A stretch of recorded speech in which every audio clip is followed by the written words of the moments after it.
ஸ்வேதாஸ் கிச்சனில் Thursday routine பார்க்கலாம் வாங்க. மார்னிங் கொஞ்சம் சீக்கிரம் எழுந்ததுனால கோலம் போடும்போது இருட்டாகவே இருந்தது. டிஃபனுக்கு ஒரு சிம்பிளான டிஃபன் தான். ப்ரெட் இருந்ததுனால சாண்ட்விச் மாதிரி பண்ணி கொடுத்துட்டேன். மீதி இருக்கிற ப்ரெட்டுக்கு பட்டர் இல்லாதனால கீ போட்டு டோஸ்ட் பண்ணி கொடுத்துட்டேன். கீ போட்டாலுமே ரொம்பவே நல்லாயிருக்கும் ப்ரெட்டு. முந்தின நாள் வடித்த சாதம் அப்படியே இருந்ததுனால நைட்டு புளி மஞ்சத்தூள் உப்பு போட்டு மிக்ஸ் பண்ணி வச்சுட்டு அடுத்த நாள் தாளிச்சிட்டேன். இந்த மாதிரி செய்கிறது ரொம்பவே பிடிக்கும் எங்கள் வீட்டில் எல்லாருக்கும். இந்த செடியில் பூ பார்த்திங்கன்னா புதுசாக வாங்கினது தான் ரொம்பவே பெருசாக அழகாகவே பூத்துருந்தது. அது என்னவோ பூத்த உடனே அதை பறித்து சாமிக்கு வச்சாதான் எனக்கு திருப்தியாக இருக்கும். கொலுசு பார்த்திங்கன்னா ரொம்ப கருப்பாக இருந்தது. சரி 6 மந்த்துக்கு ஒரு வாட்டி நான் ரூபேரி போட்டு தான் க்ளீன் பண்ணுவேன்.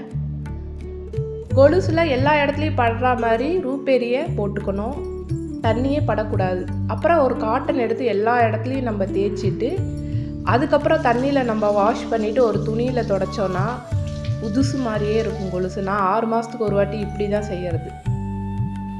வீட்டில் குங்குமச்சிமிழ், வெள்ளி குங்குமச்சிமிழ் இருந்தால் கூட இந்த மாதிரி ட்ரை பண்ணலாம். லஞ்சுக்கு பார்த்திங்கன்னா உருளைக்கிழங்கு பட்டாணி பொரியல், கேரட் பீன்ஸ் பொரியல், முருங்கைக்காய் சாம்பார் தான் செஞ்சுருந்தேன். இதை ஏற்கனவே நான் அடிக்கடி காட்டியிருக்கேன். இன்றைக்கி மாமனார் இறந்த நாள், அதனால் கொஞ்சமாக இலையில எல்லாம் சாப்பாடு வச்சுட்டு காக்காவுக்கு வச்சுட்டேன். சரி ஈவினிங் போல் விளக்கு ஏற்றலான்ட்டு அகலில் தான் நான் விளக்கு ஏற்றினேன். நெக்ஸ்ட் டே விளக்கில் ஏற்றிக்கலான்ட்டு அரிசி கழுவுன தண்ணியெல்லாம் நான் கீழே ஊற்றுறதே கிடையாது. காய்கறி கழுவுன தண்ணி எல்லாமே சேர்த்து வச்சு ஈவினிங் போல் செடிக்கு ஊற்றிடுறது. இந்த செடியில் பார்த்திங்கன்னா இப்படி தான் வருது, என்னவோ வெள்ளை வெள்ளையாக, அது என்னன்னே தெரியல. நைட்டு டிஃபனுக்கு பூண்டு சட்னி தான் செஞ்சுருந்தேன். பூண்டு 200 கிராம் எடுத்துருக்கிறேன். அதில் பாதி அளவு 100 கிராம் இஞ்சி, கொஞ்சம் புளி, நெல்லிக்காய் சைஸ், கொஞ்சம் உப்பு சேர்த்து குறப்பாக அரைச்சி எடுத்துக்கணும். இப்போ ஒரு கடாயில் கொஞ்சமாக எண்ணெய் சேர்த்து, நல்லெண்ணெய் சேர்த்து கொஞ்சமாக கட்டி பெருங்காயம் சேர்த்துருக்கேன். பொரிஞ்சதும் அரைச்சி வச்சுருக்க அந்த இஞ்சி பூண்டு புளி உப்பு பேஸ்ட்டை அதில் சேர்த்துட்டு கொஞ்சமாக தண்ணி ஊற்றி ஸ்லோவில் வச்சு நம்ம மிக்ஸ் பண்ணிக்கிட்டே இருக்கணும். பச்சை வாடையே இருக்கக்கூடாது.